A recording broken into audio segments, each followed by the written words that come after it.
Just stocking up on my vitamin D before I have to go nocturnal again. Otherwise, I can't communicate with my brother who is programming this.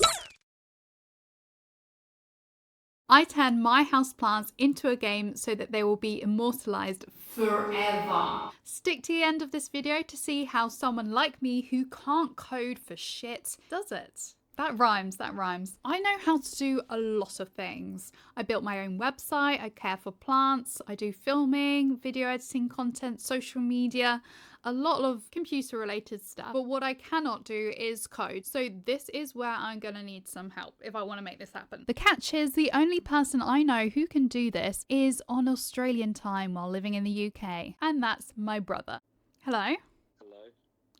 So I was wondering if you'd be able to help me with coding a game.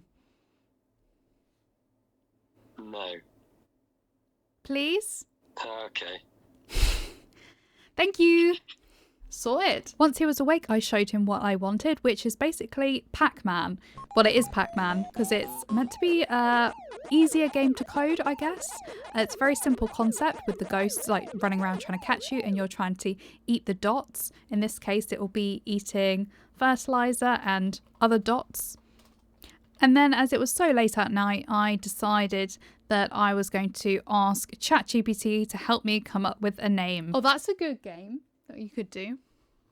Also suggesting Bloom Maze, Foliage Feast, Garden Gobble. I like that. Yeah. Photosynth Pursuit, Veggie Vortex, Leafy Labyrinth. I like Leafy Labyrinth as well. By the time I gathered a good enough game from ChatGPT, Jake had already coded the basic version of Pac-Man. We will then change the artwork around so that they're plants and it's all plant related. Okay, what should I do in the meantime? Make some sprites for the game so on PNG 32 by 32 size. So like some pests to chase the plant, the actual plant player, and walls. So like oh yeah, like a hedge or something. Yeah, like a hedge. Okay, got that. I asked my chickens what houseplants that they think I should create for this game, and they didn't reply because they're chickens. Also, water is wet. I will be modelling them after. That's Davina. Maybe I'll do a holy monstera. Oh, so holy. This is the mini monstera, but it's not actually a monstera. But I only have 36 or 32 pixels to work with. I can't remember off the top of my head right now. So they're not going to be super detailed, but they've got to be like recognizable. So maybe a spider plant. We've got a really nice one there. I love the coloring. These. Oh, do I need to spray this one as well? Maybe. Just stocking up on my vitamin D before I have to go nocturnal again. Otherwise, I can't communicate with my brother who is programming this. So I have like half an hour of sun. It's the winter. It's already starting to set. This is it. This is my vitamin D. You know what? That begonia has given me all the confidence because when I was younger, I used to hate spots on my skin, and now I'm like, I also hate spots on my skin. After gathering some inspo, I set to work creating the assets that are going to replace the Pac-Men and some of the ghosts and the walls and the lives to be added to the game. So I'm going to create some pixel art now for this new game that I'm developing with my brother, who is coding it because I have no idea how to code. And I'm going to start off by creating some houseplants.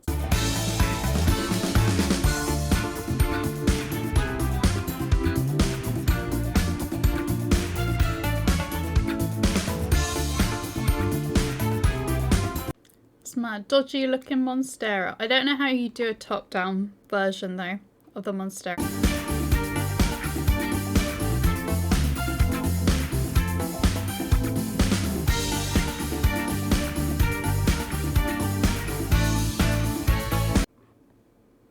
It's kind of dodgy, but oh well. I'm gonna give it red eyes because they're super evil.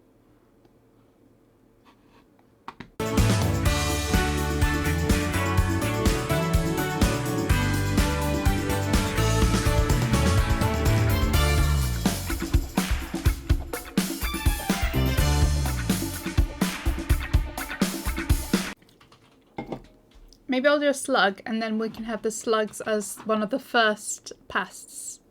Yeah, because no. Because they're slow, yeah.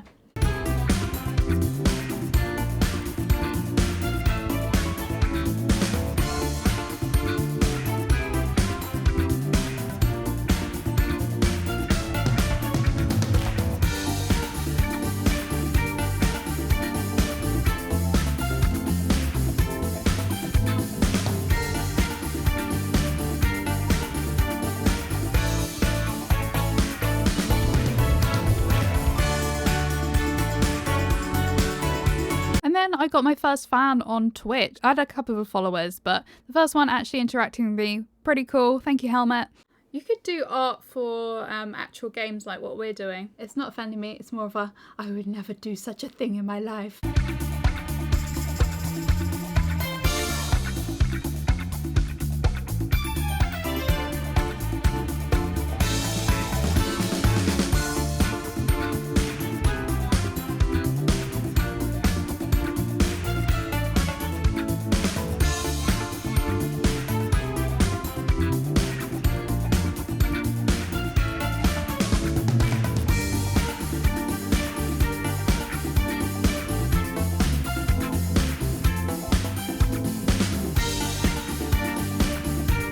NPK.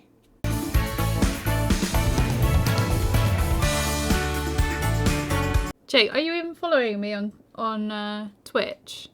Shocking. This is how small they are. So tiny. So that is what the Pac-Man is going to eat.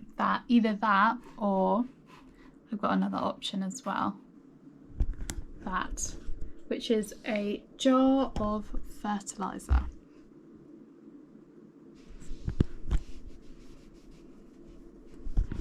Me and my one follower, Helmet, just chilling out. Right now he's in Italy because that's where he lives. No, he's not there anymore.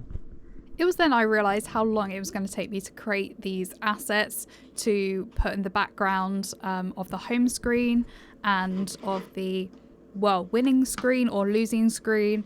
So I looked towards Midjourney to create some assets for me because I did not have the money to pay anyone on Fiverr, so don't come for me. I was living at home and on minimum wage, so next time I'll hire someone to actually make these, or I will just take the time to do them myself.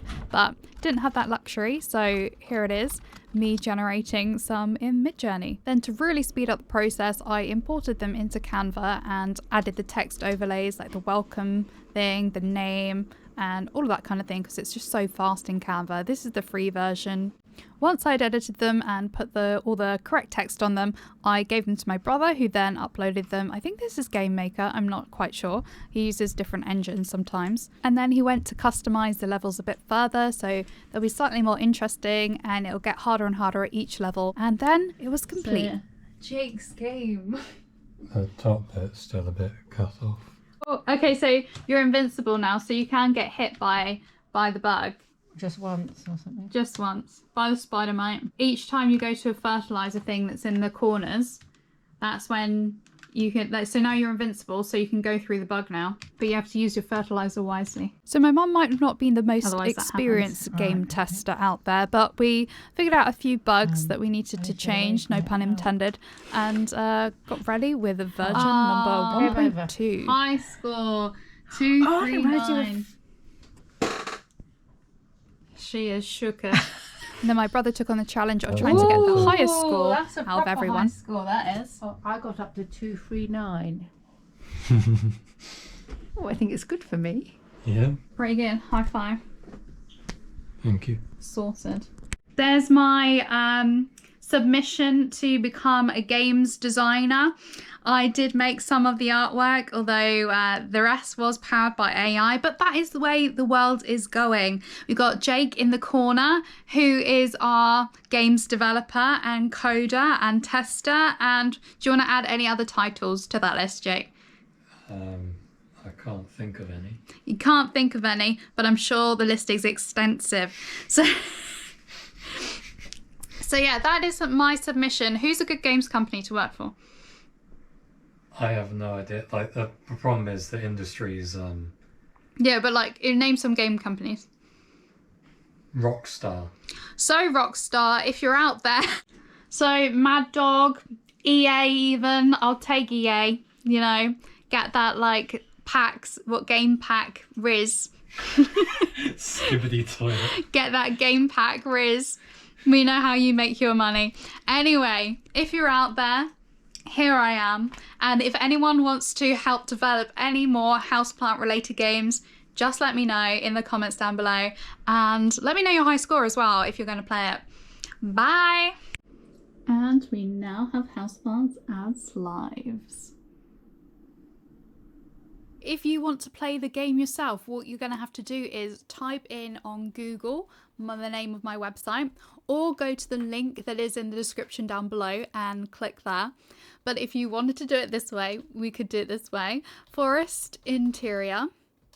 And then click on my website. My website looks like this with the F and an I favicon. Go onto the home page, and at the top of this menu it's called the game, and click on it and we get to Leafy Labyrinth. And this is how you play the game. So the instructions: you are the plant, you must avoid the bugs, and my lives are displayed at the top of the screen. The fertilizer, which I made in these like NPK kind of circles like Osmocote, will be at the corners of the map, and when you go onto the Osmocote you will get some kind of invincibility, which means that you can actually go through the bug and it won't cost you any lives. And that's kind of based around the fact that if you feed your plants well, if they're healthy, they will be more resistant to pests and diseases. So let's go back to the main menu and let's play it. And I'm not going to go for the fertilizer straight away until like it's going to come, it's going to get me, because it like tries to run away and I don't want to use up all my invincibility getting the little things that I need before it's kind of too late and it catches up with me. No, it's actually quite challenging. You have to be very hot on these arrow keys, I think. It is very similar to Pac-Man. I mean, it is a Pac-Man game. Oh no, oh no. Okay, so I've lost one of my lives, but you get 3 lives and I'm back on the map. I've done my last life. This is the final time that I can do this. Next level. Okay, so each time it like kind of speeds up and it just gets even more annoying. As soon as it refreshes itself by going in the blue circle, I mean the blue square, and I have run out of lives, but my newest high score is 753. Final score 753. Okay, not many people have played it, but you know, if you win overall, which is challenging, but it can happen. I've seen it happen. I've seen the end card happen. It has a different image at the end and like different images for different things. So if you wanted to waste some time or had any time to spare and you're just thinking of what can I play this houseplant game, Leafy Labyrinth, on my website. It's right there in the main menu. Enjoy.